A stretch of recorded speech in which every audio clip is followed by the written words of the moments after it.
인터넷에서 모든 것을 살 수 있는 시대입니다.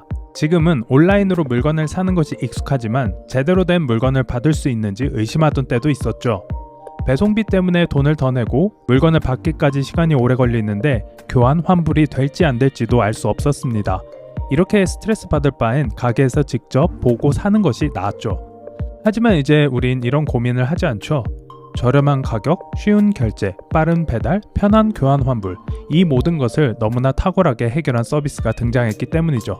이번 영상에서는 고객 중심으로 업계를 혁신했지만 공급자 중심으로 사용자를 속이기도 하는 쿠팡의 디자인을 리뷰하겠습니다. 쿠팡은 쿠폰을 파는 공동구매 형태의 소셜 커머스로 시작했습니다. 과거 티켓몬스터, 위메이크프라이스와 함께 소셜 커머스 3사라고 불리던 때도 있었죠. 쿠폰이 팡팡 터진다 해서 시작해서 이제는 이커머스를 지배하는 최강자가 되었습니다. 영어로 된 워드마크와 붉은 배지 모양 심볼은 거의 10년 전부터 사용했습니다. 아주 오래되었지만 혜택에 집착하는 서비스의 성격이 반영되어 있죠. 앱 아이콘은 주로 매장에서 특별한 혜택이 있는 상품에 붙이는 스티커 같은 모양입니다. 스마트폰 화면에서 슬쩍 보아도 빠르게 식별하기 쉬운 색과 형태입니다. 하지만 쿠팡만의 고유하고 독창적인 인상이 느껴지지는 않네요. 워드마크는 색이 알록달록합니다. 중저가 상품을 홍보하는 판촉물이나 쿠폰북 같은 느낌이 들죠. Color Your Days라는 문구를 삽입하기 위해 비워뒀던 G의 아랫부분 여백이 아직도 유지되고 있습니다. 저렴한 물건이 한 곳에 다 모여있을 것 같은 느낌을 주지만 조금은 오래되고 낡은 인상이 드네요. 현대적이지 않은 로고는 아쉽지만 쿠팡의 브랜드 전략은 서비스 경험 그 자체죠. 스타트업 씬에서 빠름을 표현하는 로켓과 가치를 상징하는 와우를 쿠팡만의 단어로 바꿔버렸습니다.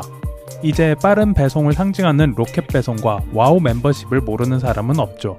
그 중에서도 프로덕트에서 반복해서 노출되는 태그를 심혈을 기울여 디자인했습니다.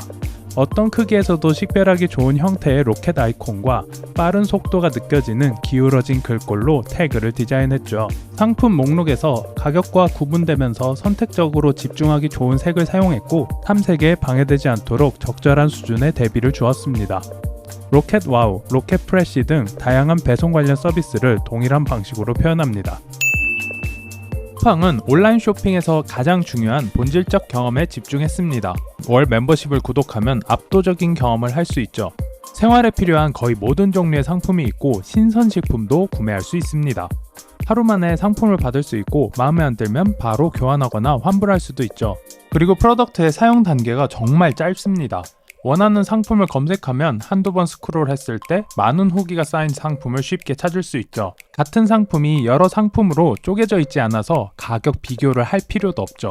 상품 상세에서는 최소한의 정보를 훑고 바로 비슷한 상품을 더 발견할 수도 있습니다. 한번 결제 정보를 입력해두면 별도의 단계 없이 터치 한 번만으로 결제할 수도 있죠.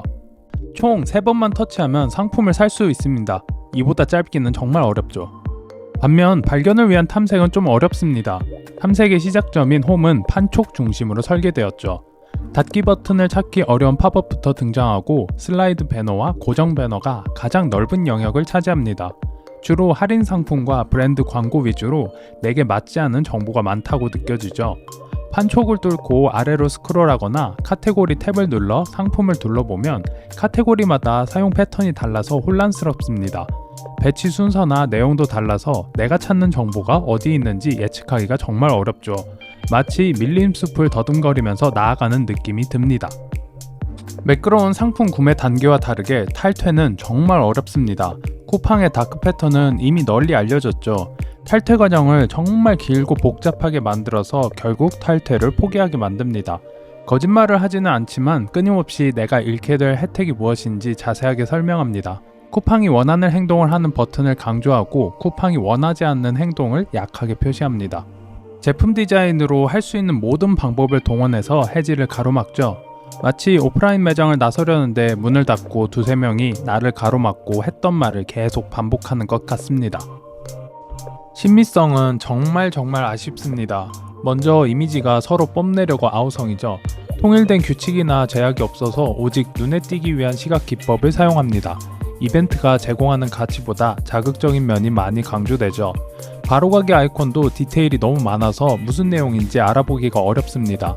무료, 할인, 신상 등 혜택을 표현하는 요소를 우겨 넣다 보니 더더더 알아볼 수가 없죠. 전체적으로 정보 밀도가 높은데 크기 비율과 정렬에 관한 규칙이 약해 전체가 하나로 엮이는 느낌이 적습니다.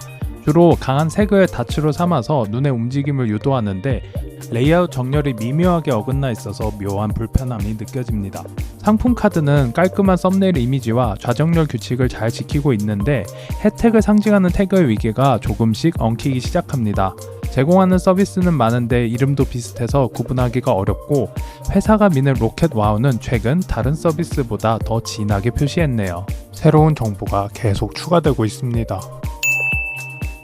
지금까지 쿠팡의 브랜드 디자인과 프로덕트 디자인을 살펴봤습니다. 영리하고 전략적으로 브랜드를 노출하는 그래픽 디자인과 쉽고 빠른 온라인 쇼핑 프로덕트 디자인에 고객 만족을 위한 집착이 고스란히 녹았습니다. 그만큼 아쉬운 면도 보입니다. 콘텐츠를 담는 그릇인 UI 정보 구조가 탄탄하게 설계되었는데 여러 실험을 통해 추가된 기능은 시각적으로 정리가 안 돼서 덕트 테이프로 합친 로켓 같은 느낌이 들고 자극적인 이미지는 한정된 고객의 주의력을 놓고 쿠팡과 쿠팡이 싸우는 것 같은 느낌이 들었습니다. 원하지 않는 행동을 막는 다크 패턴은 딱히 더 할 말이 없죠. 쿠팡의 디자인은 한마디로 고객 만족에 미친 세일즈맨 같습니다. 고객을 만족시키는 것을 팔기 위해서 뭐든 닥치는 대로 하면서 자신을 떠난다고 하면 하염없이 매달리는 연인 같기도 하네요. 지금도 고객을 만족시키는 끝내주는 경험을 전하는 훌륭한 디자인이지만 신미성과 윤리까지 챙긴다면 정말 위대한 디자인이 될 것 같네요. 오늘 디자인 리뷰는 여기까지입니다. 좋아요, 구독, 알림 설정 해주시면 영상을 만드는데 큰 힘이 됩니다. 앞으로도 더 흥미로운 디자인으로 찾아뵐게요. 지금까지 디자인 나침반이었습니다.